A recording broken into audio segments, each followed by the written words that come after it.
The rain hammered downtown Chicago as Zara Williams knelt beside a motionless figure in an expensive suit. Her delivery uniform was already soaked through, her hands shaking as she pressed two fingers against the stranger's neck. No pulse. Her phone screen glowed. 11:10 p.m.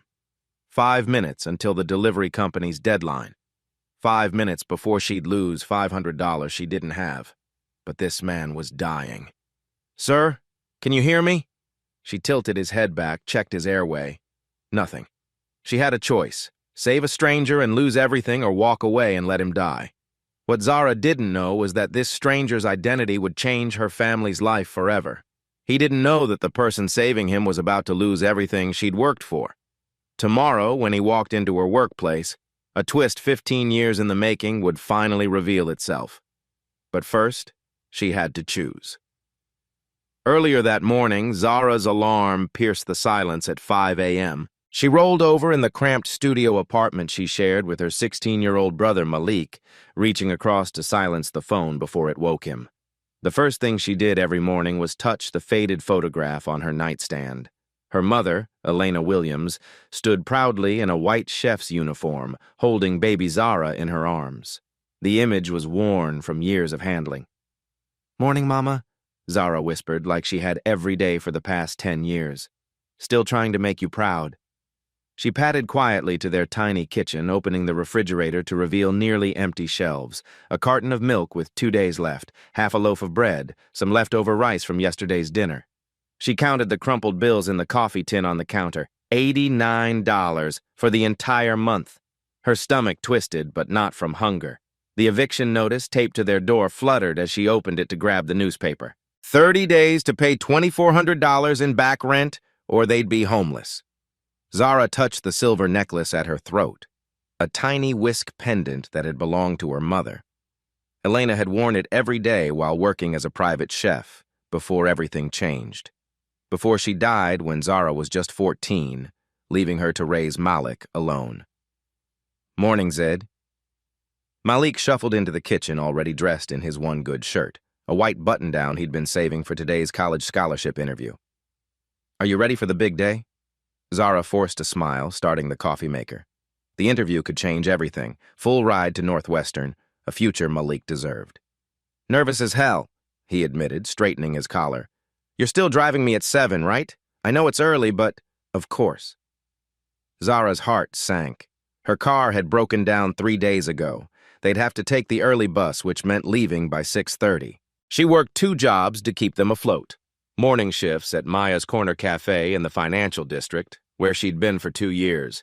Evenings delivering food through multiple apps, racing around the city on her delivery bike until nearly midnight. The cafe job barely covered utilities.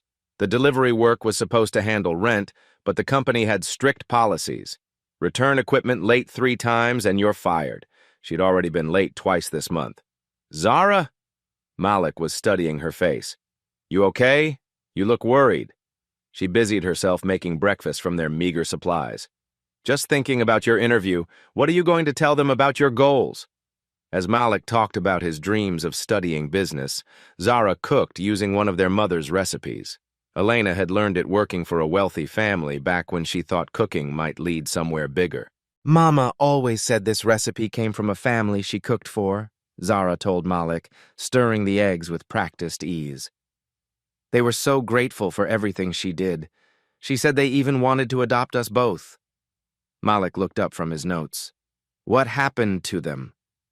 "She never told me the whole story." Zara plated the food carefully, the way Elena had taught her. "Said some stories were meant to unfold in their own time." The memory made her chest tight. Elena had been brilliant in the kitchen, creating meals that made people weep with joy.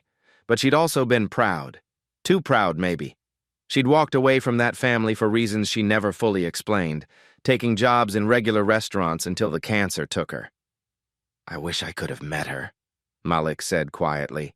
"Really met her, you know, remembering her. She would have loved seeing you get this scholarship." Zara touched her necklace again. "She always said education was the one thing nobody could take away from you." The morning routine continued, Zara packing Malik's interview materials, double-checking his bus fare, reminding him about the questions they'd practiced. But her mind kept drifting to the growing pile of bills on their kitchen table. The delivery company had called twice this week about her late equipment returns. One more strike and she'd lose the evening job entirely. Without it, they couldn't make rent even if she worked every possible hour at the cafe. Maya, the cafe owner, had been understanding about Zara's exhaustion lately, but even Maya's patience had limits. Zara couldn't afford to lose that job, too. "You sure you're okay?" Malik asked as they prepared to leave. "You've been stressed all week." Zara forced another smile. "Just want everything to go perfect for your interview." She hadn't told him about the eviction notice, hadn't mentioned that the delivery company was threatening termination. Malik had enough pressure without knowing their entire future balanced on a knife's edge. As they walked to the bus stop, Zara touched her mother's necklace one more time. Elena had worn it every day, believing it brought good luck to her cooking. Today, Zara needed all the luck she could get. "You know what Mama used to say?" she told Malik as their bus approached. "She said you never know when you'll need to save someone who matters." Neither of them knew that tonight, those words would be put to the ultimate test. 10:45 p.m. Zara's legs burned as she pedaled through the financial district, her delivery bag bouncing against her back. The autumn air had turned sharp, threatening rain. She'd been working since 6 a.m., 12 hours at Maya's cafe, then 5 hours of deliveries. Her phone showed 17 completed orders, enough to cover groceries for the week if she was lucky. But luck wasn't on her side tonight. Her delivery bike chain snapped 2 blocks from the drop-off location, sending her skidding to a stop on the wet pavement. She checked her phone. 10:47 p.m. 28 minutes to return the insulated delivery bags to the warehouse or face a $500 penalty. $500 she absolutely did not have. The last bus home left at 11:20 p.m. If she missed it, she'd have to walk 8 kilometers in what looked like an incoming storm. And tomorrow morning, she had to wake Malik at 6:30 for his scholarship interview, the interview that could change both their lives. Zara shouldered her delivery bag and started pushing the broken bike toward the warehouse. The wheels squeaked against the asphalt as the first raindrops began to fall. That's when she saw him. A figure lay crumpled near the service entrance of an old office building, half hidden by construction barriers. Expensive charcoal suit, Italian leather shoes, but motionless in the growing puddle beneath him. 10:58 p.m., 17 minutes to return equipment. Zara's phone buzzed with a text from the delivery company. Final reminder, equipment return deadline 11:15 p.m. sharp, no exceptions. She looked at the unconscious man, then at her phone, then back at the man. His chest barely rose and fell. In the dim streetlight, she could see his lips had a bluish tint. Someone was dying, right here, right now. "Hey!" she called out, hoping someone else would appear. A security guard, a late-night worker, anyone. The street remained empty except for the distant hum of traffic. Zara approached carefully. The man appeared to be in his 50s, graying temples, wedding ring catching the light. His briefcase had spilled open, papers scattered in the rain. She knelt beside him, her delivery uniform soaking through instantly. "Sir, can you hear me?" No response. She pressed 2 fingers against his neck, searching for a pulse. There, weak and irregular, but present. "Sir, I'm going to help you, okay?" As she tilted his head back to check his airway, something strange happened. The man's lips moved, forming silent words. "Elena, the soup, so warm." Zara's blood went cold. Elena. That was her mother's name. But there was no time to process the coincidence.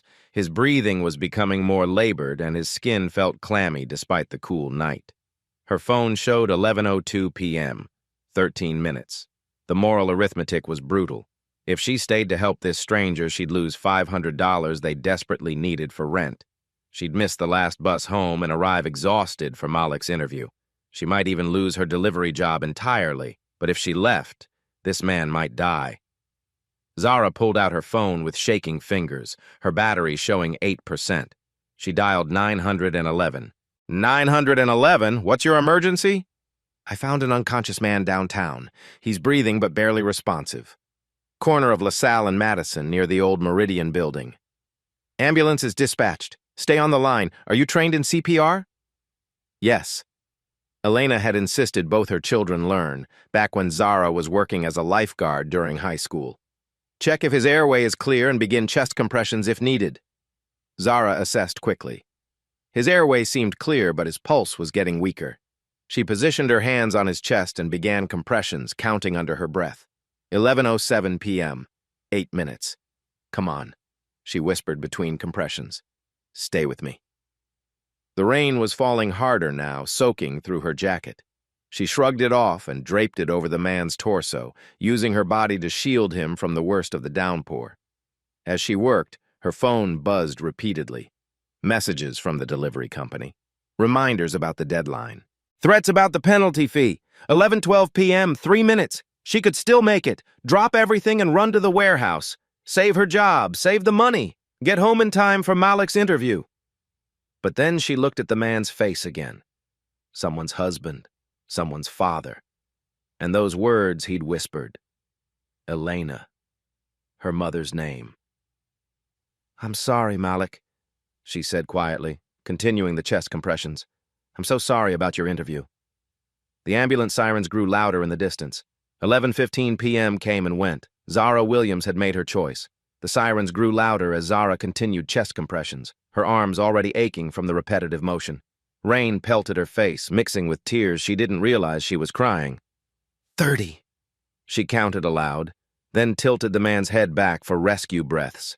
His skin was cold against her lips, but she felt the faint exhale that meant his lungs were still working. Back to compressions. 1, 2, 3. 2. Her phone screen lit up with another notification. Delivery equipment overdue. $500 penalty applied to your account. The message stung, but Zara didn't stop. Couldn't stop. This man's life was worth more than money, even money she desperately needed. Come on, sir. Stay with me. She pressed harder, remembering her mother's voice from years ago. Zara, mija, you never know when you'll need to save someone who matters. Learn this well. The man stirred slightly, his eyelids fluttering. Zara felt a surge of hope, but his breathing remained shallow and irregular. Without thinking, she began humming, a soft lullaby her mother used to sing while cooking. Elena would hum this tune while stirring soup, while kneading bread, while teaching Zara the recipes that connected them to something larger than their small apartment. Something remarkable happened. The man's breathing seemed to steady as she hummed. His face, which had been twisted in unconscious pain, relaxed slightly. That's it, Zara whispered. You recognize that, don't you? Somehow you know that song. The ambulance rounded the corner, red and blue lights painting the wet street in urgent colors. Zara had been performing CPR for 18 minutes straight, her arms screaming in protest, but she didn't stop until the paramedics took over. Ma'am, step back, please. We've got him. 2 EMTs quickly assessed the situation, while a third rolled a stretcher closer. Zara backed away, suddenly shivering as the adrenaline wore off and the cold rain penetrated her soaked uniform. Good work, the lead paramedic called over his shoulder. How long were you doing compressions? Since 11:02, Zara replied, checking her phone. The screen showed 11:23 p.m., 21 minutes. Jesus, you probably saved his life. Most people give up after 5. As they loaded the man onto the stretcher, his hand suddenly shot out, grasping weakly at Zara's necklace. His eyes opened for just a moment, confused, unfocused, but somehow desperate. Elena's whisk, he whispered, his voice barely audible over the rain. She always wore Elena's whisk. Zara's heart stopped. She looked down at her mother's necklace, the tiny silver whisk pendant catching the ambulance lights. How do you know about my mother's necklace? She asked, leaning closer. But the man's eyes had closed again, and the paramedics were already moving toward the ambulance. Elena saved me, when I was 7. His words faded as the oxygen mask covered his face. Wait! Zara called out, following the stretcher. What did you say about Elena, about my mother? The EMT held up a hand. Ma'am, we need to get him to the hospital now. His vital signs are still unstable. Can I come with you? I need to know what he meant about... Are you family? No, but... Then I'm sorry. Hospital policy. The ambulance doors slammed shut and Zara was left standing alone in the rain, her mind reeling. How could this stranger know about her mother's necklace? How could he know Elena's name? Her phone buzzed. Another message from the delivery company. Immediate response required. Report to warehouse tomorrow 9 a.m. for account review. 11:25 p.m. The last bus had already left. Zara looked around the empty street, water dripping from her hair, her uniform clinging to her shivering body. 8 kilometers to home. In her current state, it would take nearly 2 hours. She started walking. Each step was agony. Her legs, already exhausted from 12 hours of work, protested against the additional miles. Her phone died somewhere around the 3rd kilometer, leaving her alone with her thoughts and the stranger's mysterious words. Elena's whisk. How could he possibly know? The rain had soaked through every layer of clothing by the time she reached her neighborhood. Her teeth were chattering uncontrollably, and she could feel the beginning of a fever building behind her eyes. She climbed the 3 flights to their apartment at 1:47 a.m., fumbling with keys that felt foreign in her numb fingers. Inside, Malik was asleep at the kitchen table, his interview notes spread around him, his head pillowed on his arms. Zara's heart broke a little more. He'd waited up for her, probably worried when she didn't answer her phone. Now she'd have to wake him in less than 5 hours for the most important interview of his young life. She set 6 different alarms on her phone, though she wasn't sure she'd hear them through what felt like an approaching wall of exhaustion and illness. Her body was already betraying her, muscles aching, head pounding, throat scratchy from the cold rain. In the bathroom mirror, she looked like a ghost, pale, hollow-eyed, shivering despite being inside. She changed into dry clothes and crawled into bed, still wearing her mother's necklace. As she drifted toward unconsciousness, the stranger's words echoed in her mind. Elena saved me when I was 7. What had her mother never told her?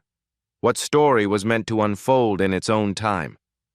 Outside her window, somewhere across the city, Richard Hartwell was conscious in a hospital bed, asking the night nurse about the young woman with Elena's necklace and whether anyone had gotten her contact information. The nurse told him she was sorry, but they had no record of his rescuer beyond a first name, Zara. Richard closed his eyes, tears of gratitude mixing with 15 years of regret. After all this time searching, Elena's daughter had found him, and just like her mother, she had refused to let him die. Tomorrow, he will find her. Tomorrow, he would finally be able to fulfill the promise he'd made to a 7-year-old boy in a hospital bed and to Elena Williams' memory. But tonight, Zara Williams fell asleep not knowing that her world was about to change forever, that her mother's greatest sacrifice was about to bear fruit in ways Elena could never have imagined. She only knew that she'd made the right choice, even if it cost her everything. 6 a.m. came like a slap. Zara's phone alarms blared, but her body refused to respond. Fever burned behind her eyes and every muscle ached from the previous night's ordeal. Zara! Malik's voice seemed distant. Zara, wake up! My interview is in an hour. She forced her eyes open to see her brother fully dressed, panic written across his face. What time is it? She croaked. 7:30! We were supposed to leave an hour ago! The crushing realization hit her. In her fevered state, she'd slept through every alarm. Malik's scholarship interview, the opportunity that could change his future, had already started. Oh, God, Malik, I'm so sorry. She tried to sit up, but the room spun. I got caught in the rain last night, and It's okay, he said quietly, but devastation filled his eyes. They said I could try to reschedule, but there were only 5 spots available. Zara felt sick for reasons beyond her fever. In choosing to save a stranger, she'd potentially destroyed her brother's dreams. 2 hours later, she stumbled into Maya's corner cafe, looking terrible. Her uniform was wrinkled, her hair barely contained, and she moved like every step hurt. Dios mío, Zara! Maya looked up from the espresso machine. You look awful. What happened? I'm sorry I'm late. I know this is the 3rd time this month. Mija, sit down before you fall down. Maya guided her to a chair. You're burning up. I can't afford to miss work. I already lost my delivery job last night. Her phone rang. Unknown number. Miss Williams, this is Sarah Lane from Cook County Hospital. I'm calling about the gentleman you helped last night. Zara's pulse quickened. Is he okay? He's fully recovered, thanks to you. Mr. Hartwell wanted me to express his gratitude properly. Maya's eyebrows shot up. Hartwell? Dios mío, that's the family your mother worked for. 30 minutes later, Sarah Lane entered carrying a manila envelope. She was professional-looking with kind eyes. "You must be Zara Williams. Mr. Hartwell is very eager to thank you." She placed the envelope on the table. Inside were $200 bills and a handwritten note. "For Elena's daughter, who inherited her mother's heart. This is not payment for last night. This is gratitude for 15 years of searching. R.H." Zara stared at the money. $2,000. Enough to pay the delivery penalty, catch up on rent, help Malik reapply for scholarships. But something about the note stopped her cold. Elena's daughter. 15 years of searching. How does he know about my mother? "I think that's something you'll need to discuss with Mr. Hartwell directly," Sarah replied. "He's been looking for Elena Williams and her daughter for a very long time." Maya leaned forward. "Zara, your mother worked for the Hartwell family when you were a baby. She never told you why she left." Zara's head spun from fever and confusion. The mysterious connection to her mother, the stranger's words about Elena, and now this. It was overwhelming. She looked at the money again. They needed it desperately. Malik's future hung in the balance. Their rent was overdue. But something deep inside, some echo of Elena's voice, told her this wasn't right. "I can't take this," she said quietly, pushing the envelope back. "Zara!" Maya gasped. "Think about what you're saying." "I didn't save him for money. I saved him because it was right, just like my mother taught me." Sarah smiled knowingly. "Mr. Hartwell said you might react this way. He asked me to give you this." She placed a business card on the table. "His private number. He said some conversations are 15 years overdue." The card read, "Richard Hartwell, CEO, Hartwell Industries." As Sarah left, Maya shook her head. "Your mother's pride, Miha. It's both your greatest strength and weakness." But Zara stared at the business card, pieces of a puzzle slowly clicking into place. Tomorrow, everything will change. During the lunch lull, Maya poured coffee and sat across from Zara, who was nursing her third cup of tea. "Miha, there are things about your mother's time with the Hartwells that I never told you," Maya began carefully. Zara looked up from Richard's business card. "What kind of things?" "Elena worked for them for almost 2 years when you were a baby. Beautiful house in Lincoln Park, more money than you could imagine. But it wasn't just a job. She loved that family, especially the little boy." "Little boy?" "Richard, maybe 7 or 8 years old, sweet child but sickly, had allergies to everything, spent half his time in hospitals." Maya's eyes grew distant. "Your mother had a gift with him. He trusted her completely." Zara felt something stir. "What happened?" "One day, Elena came home early, crying like I'd never seen. She was carrying you and a box of her things, said she could never go back." "Why?" Maya hesitated. "She wouldn't tell me everything, but there was some emergency with the boy. Elena had to save his life. The family was so grateful they wanted to give her everything, house, car, money, even adopt both of you." Zara's hand went to her necklace. "But she said no. She said no, packed up that same day and never looked back. Too proud, that woman." Maya shook her head. "Sometimes I wonder if she made the right choice." The pieces were forming a picture, still blurry around the edges. "Maya, do you think the man I saved—" The cafe door chimed. A businessman entered, looking around before approaching their table. "Excuse me? Is one of you Zara Williams?" "That's me," Zara said cautiously. "I'm from Mr. Hartwell's office. He asked me to give you this." The man handed her a wrapped package. "He said it belonged to your mother." Before Zara could ask questions, he was gone, leaving her holding brown paper wrapping. Inside was an ornate wooden recipe box with EW carved into the lid. "Dios mío," Maya whispered. "Your mother's recipe box. She left it at their house when she quit. I remember her crying about it for weeks." Zara opened it with trembling fingers. Dozens of recipe cards in her mother's handwriting, but on top was a sealed envelope. "For my daughter, when she's old enough to understand that kindness creates destiny." Her phone rang. Richard's number. "Miss Williams, this is Richard Hartwell. I believe we have a great deal to discuss about your mother. Would you allow me to come to your cafe tomorrow morning?" Zara's heart pounded. "Yes, I think we do need to talk. 8 o'clock? I'll bring everything, photos, letters, the full story she never told you." As she hung up, Zara stared at the unopened envelope. Tomorrow, 15 years of mystery will finally be revealed. Zara arrived at Maya's Corner Cafe an hour before opening, her hands still shaking from the fever that had kept her awake most of the night. She'd spent hours staring at her mother's unopened letter, afraid to break the seal that had waited 15 years to be broken. She wore her mother's necklace outside her shirt today, the silver whisk catching the morning light streaming through the cafe windows. Beside the espresso machine, she placed the only photograph she had of Elena, her mother in chef's whites, smiling and holding baby Zara. At exactly 8 o'clock, a black sedan pulled up outside. Through the window, Zara watched a distinguished man in his 50s emerge, carrying a leather portfolio and the same wooden recipe box from yesterday. The door chimed as he entered, and Zara's breath caught in her throat. It was definitely the man from the street, healthy now, wearing an impeccable navy suit, but unmistakably the same person she'd saved. "You," she whispered, her coffee cup trembling in her hands. "Zara Williams." His voice was warm, emotional. "You have her eyes and her hands." Elena had the most graceful hands when she cooked.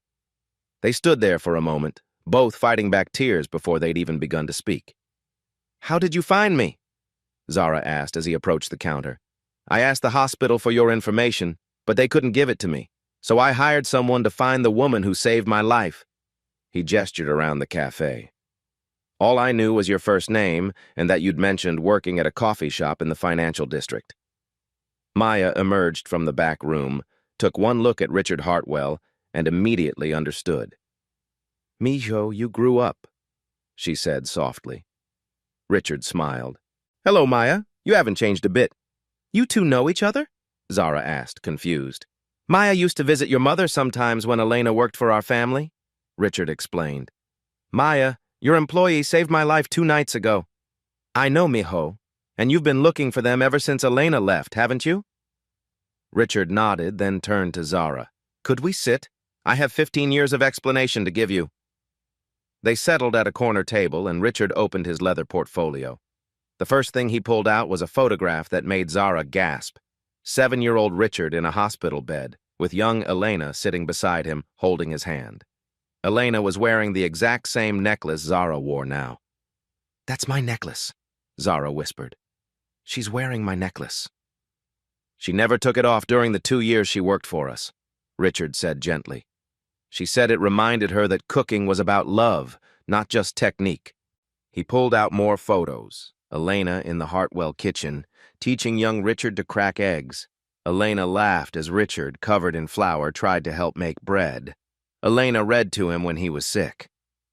"Your mother wasn't just our chef, Zara. She was family. She took care of me when my parents were traveling for business, which was often. She was the most constant, loving presence in my childhood." Zara studied the photos, seeing a side of her mother she'd never known existed. Elena looked happy in these pictures, fulfilled in a way Zara rarely remembered. "What happened?" Zara asked. "Why did she leave?" Richard's expression grew serious. "I had a severe peanut allergy that we didn't fully understand at the time. One afternoon I was 7 years old, playing in the pantry while Elena prepared dinner. I found a tin of cookies that a neighbor had brought over. Homemade almond cookies." Zara's hand went to her throat. "I ate 3 of them before Elena found me. By then I was already having trouble breathing. Within minutes, I was unconscious on the kitchen floor." He pulled out a medical report from the portfolio. "Elena found me and immediately called 911. Then she performed CPR for 15 minutes until the paramedics arrived. The doctor said without her quick action, I would have died." "Just like the other night," Zara said quietly. "Just like the other night," Richard confirmed. "My parents were in Europe when it happened. They flew back immediately, and when they saw what Elena had done, how she'd saved their only child, they wanted to give her everything." He showed Zara legal documents, yellowed with age, adoption papers for both Elena and baby Zara, deed to a house in Lincoln Park, trust fund documents with Zara's name on them. "They wanted to make us family, legally. They loved Elena and they loved you. You were just a baby, but you were always part of the household when Elena worked. My parents saw how much Elena loved you, how hard she worked to give you a better life."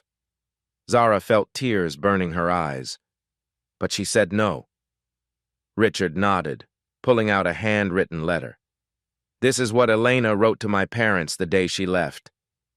Zara read her mother's careful script. I am grateful beyond words for your kindness, but I cannot accept charity, even from people I love. Zara must grow up knowing her own strength, earning her own way. If I take your money now, she'll never learn that she's capable of anything. Richard is a good boy with a kind heart. Someday, he'll change the world. I pray Zara grows up with the same kindness, but also the chance to prove herself. She was protecting me, Zara whispered. She was protecting you, Richard agreed, but I never forgot her. When I turned 18, I hired investigators to find you both. Every year since, I've renewed the search. For 15 years? For 15 years. I found out Elena had passed away 5 years ago. His voice broke slightly. I was devastated that I was too late to thank her personally. Richard reached across the table and took Zara's hands. But then 2 nights ago, a miracle happened. Elena's daughter saved my life just like her mother had. And when you refused the money, when you made yourself sick helping a stranger, I knew Elena's spirit lived on in you. Zara was crying now, understanding flooding through her. You've been looking for us all this time.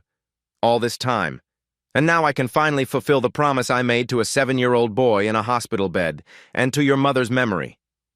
He opened the recipe box and pulled out an envelope she hadn't seen before. Elena left this for you, Zara. She said to give it to you when you are old enough to understand that kindness creates destiny. As Zara took the letter with shaking hands, Richard smiled. Now I want to honor both Elena's memory and your character by giving you something she was too proud to accept, but something you've more than earned. With trembling fingers, Zara opened her mother's letter. Elena's familiar handwriting blurred through her tears as she read. My darling daughter, if you're reading this, then the Hartwell boy found you, just as I always hoped he would. Don't be too proud like your mother was. Accept what he offers. Not as charity, but as completion of a circle. You are worthy of every opportunity, Mija. Use them to help others the way you've always helped me. Love, Mama. Richard waited patiently as Zara composed herself, then pulled out a thick folder of documents. Zara, I want to create the Elena Williams Foundation for Community Culinary Arts, with you as the executive director and primary beneficiary. A foundation in my mother's name? Your mother believed cooking was about feeding souls, not just bodies. I want to honor that vision. Richard spread the papers across the table. Full scholarship to the Culinary Institute of America. They already have a spot reserved for you in their next incoming class. Zara stared at the acceptance letter with her name on it. But I never applied. I've been keeping applications active for years, hoping we'd find you. But this isn't charity, Zara.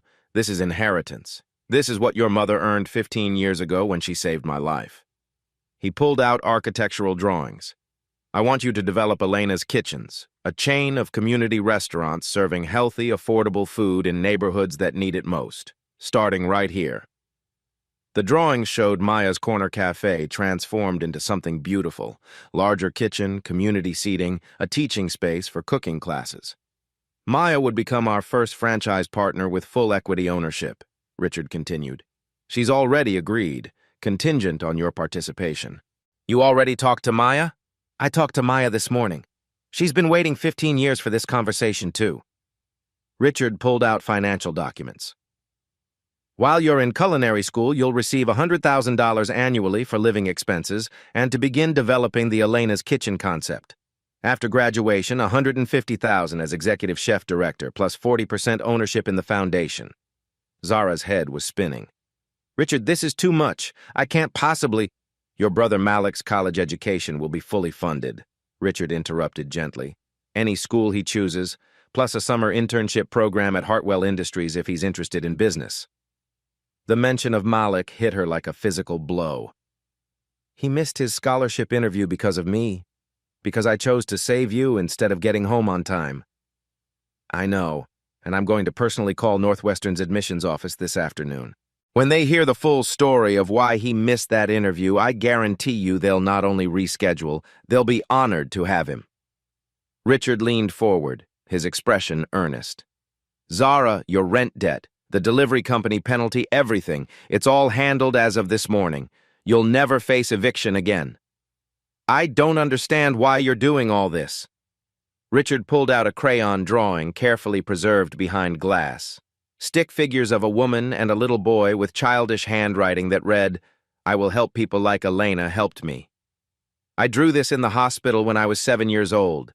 I promised myself that someday I'd find a way to help people the way your mother helped me. Every charitable foundation I've started, every scholarship I've funded, every community program Hartwell Industries supports, it all started with Elena's example. He showed her newspaper clippings spanning decades. Richard's face in business journals, but the articles focused on his philanthropic work. Homeless shelters, food banks, educational programs. Elena didn't just save my life that day. She shaped who I became. She showed me that real power comes from helping others, not accumulating wealth. Zara picked up one of the articles. Hartwell Industries named Chicago's most generous corporate citizen. I've spent my entire adult life trying to live up to your mother's example, and now I can finally complete the circle by helping her daughter achieve what Elena always dreamed of. Richard pulled out the final document, architectural plans for a larger facility. The first full Elena's Kitchen will be built in your old neighborhood, exactly where your mother always talked about opening a restaurant someday. You'll design the menu using her recipes from this box, hire from the community, and create the kind of place Elena envisioned. "A place that feeds souls," Zara whispered, remembering her mother's words. "Every Elena's Kitchen will offer job training programs, cooking classes for families, and affordable meals for anyone who needs them.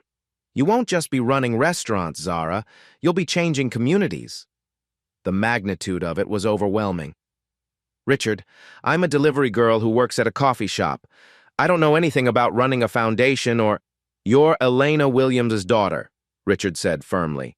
"You have her heart, her instincts, and her courage. 2 nights ago, you proved that by choosing to save a stranger even when it cost you everything." He reached across the table and placed his hand over hers. "This isn't about me repaying you for the other night. This is about fulfilling a promise I made to a 7-year-old boy who owed his life to your mother. This is about honoring Elena's memory by giving you the opportunities she was too proud to take." Zara looked around the cafe, at Maya watching hopefully from behind the counter, at the photos of her mother scattered across the table, at the future spread out in documents and dreams. "My mother really would have wanted this?" she asked quietly. Richard smiled, his eyes bright with tears. "Read her letter again. She knew this day would come, Zara. She prepared you for it." Zara looked down at Elena's final words. "Accept what he offers, not as charity but as completion of a circle." Taking a deep breath, she looked up at Richard. "I accept, not for me, but for every person my mother would have fed if she'd had the chance." "Welcome to the Elena Williams Foundation," Richard said, standing to shake her hand. "Your mother would be so proud." 6 months later, Zara Williams stood in the pristine kitchen of the Culinary Institute of America, her chef's whites bearing the embroidered logo Elena's Kitchen over her heart. She was demonstrating knife techniques to her advanced cooking class, but her movements carried something beyond textbook precision. They held the soul of every recipe her mother had taught her. "Remember," she told her classmates as she julienned vegetables with practiced ease, "cooking isn't just about feeding bodies, it's about nourishing communities." Her instructor, Chef Marcus, watched approvingly. In all his years of teaching, he'd rarely seen a student with such natural leadership and vision. Zara wasn't just learning to cook, she was learning to change the world, one meal at a time. Meanwhile, 200 miles away in Chicago, construction crews were putting finishing touches on the first Elena's Kitchen. The transformed building that had once housed Maya's Corner Cafe now gleamed with industrial-grade equipment, community seating for 80 people, and a teaching kitchen where families could learn to cook together. Maya supervised the installation of the final piece, a bronze plaque by the entrance that read, "Elena Williams believed that food prepared with love could heal hearts and build communities. This kitchen is her legacy." Richard visited the construction site every week, sometimes bringing his own children to see what was being built. "This is what happens when one person's kindness plants seeds for the future," he told them. The hiring fair for Elena's Kitchen drew a line that wrapped around 2 city blocks. Zara had insisted on a hiring philosophy that prioritized second chances: formerly incarcerated individuals, single mothers returning to work, immigrants seeking their first opportunity in America. Among the new hires was Carmen Rodriguez, a single mother of three who had been surviving on minimum wage and food stamps. When Elena's Kitchen offered her a full-time position with benefits, health insurance, and on-site childcare, she cried in the interview. "I never thought someone would take a chance on me," Carmen told the local news reporter covering the story. The menu development process brought Zara home every weekend, working alongside Maya to recreate Elena's recipes from the wooden box. They tested each dish dozens of times, adjusting for larger quantities while maintaining the love and care Elena had poured into every meal. The signature dish became Elena's soul stew, a hearty combination of vegetables, beans, and spices that had once fed Zara and Malik during their leanest months. At Elena's Kitchen, a full bowl cost just $6, and no one was ever turned away for inability to pay. Malik, now thriving at Northwestern University with his full scholarship, spent his winter break working at the restaurant's construction site. The boy who had once worn his only good shirt to a missed interview now wore Hartwell Industries intern credentials and spoke confidently about business sustainability and community impact. "My sister is building something that will outlast all of us," he told a documentary crew filming the restaurant's development. The soft opening in February drew every local news station in Chicago. The line of customers stretched 3 blocks, but it wasn't just hungry people. It was families who remembered Elena from her neighborhood catering days, former colleagues who had lost touch, and complete strangers drawn by the story of generational kindness. Richard Hartwell, who had insisted on working the opening night as a server, watched with tears in his eyes as 3 generations of families shared Elena's recipes around tables designed for community connection. The success exceeded everyone's expectations. Within the first month, Elena's Kitchen was serving over 1,000 meals daily. The job training program had a waiting list of 200 applicants. The evening cooking classes for families were booked solid through the summer. Food Network's Good Eats with Purpose featured Zara in a primetime documentary titled "The Chef Who Inherited Her Calling." The episode followed her from culinary school to the bustling kitchen, where she now trained a team of 25 employees, many of whom had never worked in food service before. "This isn't just about the food," Zara explained to the cameras while plating Elena's famous empanadas. "It's about creating opportunities for people who need them most, the way someone once created an opportunity for my family." The Elena Williams Foundation received applications for the second location before the first had been open 2 months. Community leaders from Detroit, Milwaukee, and Cleveland all requested Elena's Kitchens for their neighborhoods. By the end of Zara's first year in culinary school, Elena's Kitchen had served over 200,000 meals, created 85 permanent jobs, and graduated 150 people from its job training programs. Local food insecurity dropped by 35% in the surrounding neighborhood. But the most meaningful moment came on a quiet Tuesday evening when Carmen Rodriguez, the single mother hired on opening day, was promoted to assistant manager. "Elena Williams saved more lives than she ever knew," Carmen said, accepting her new apron with assistant manager embroidered below the Elena's Kitchen logo. 2 years later, Zara Williams walked through her old neighborhood on a crisp autumn evening, barely recognizable as the exhausted delivery girl who had once struggled to make rent. At 26, she carried herself with quiet confidence, wearing a tailored chef's coat embroidered with Executive Director Elena Williams Foundation. But around her neck, she still wore her mother's silver whisk necklace. The neighborhood had transformed alongside her. Where empty storefronts once lined the streets, new businesses now thrived: a bookstore, a community health clinic, a small market, all drawn by the economic activity generated by Elena's Kitchen.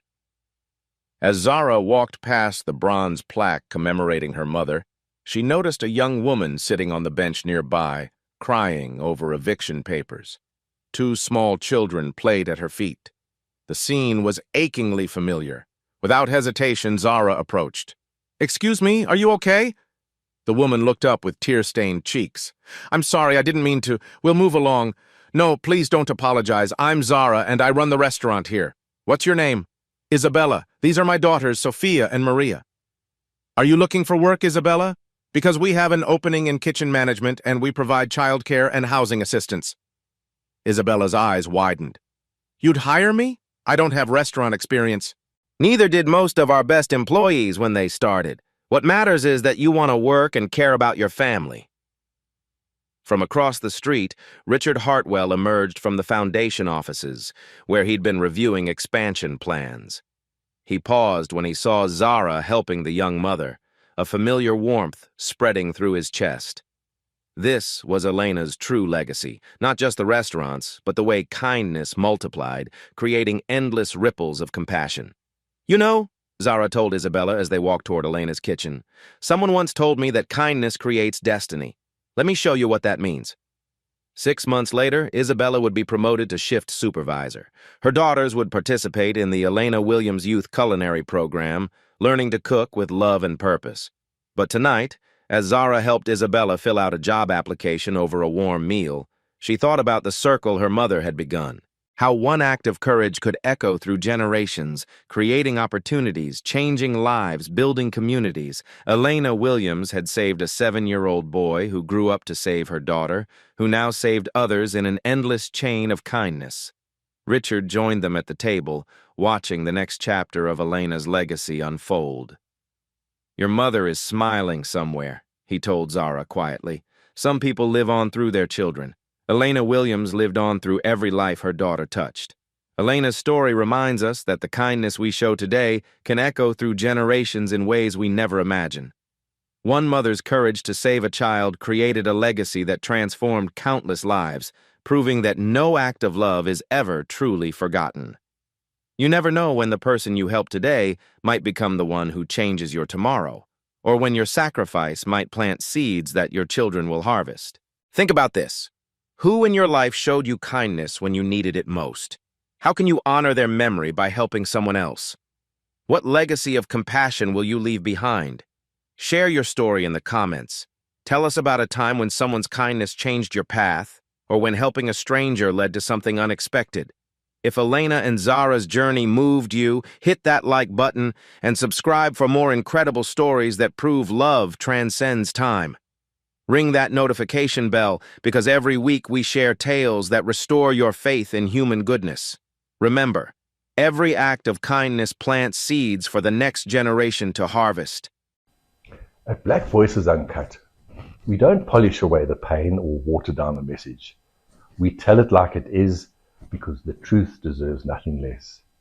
If today's story spoke to you, click like, join the conversation in the comments, and subscribe so you'll be here for the next Uncut Voice.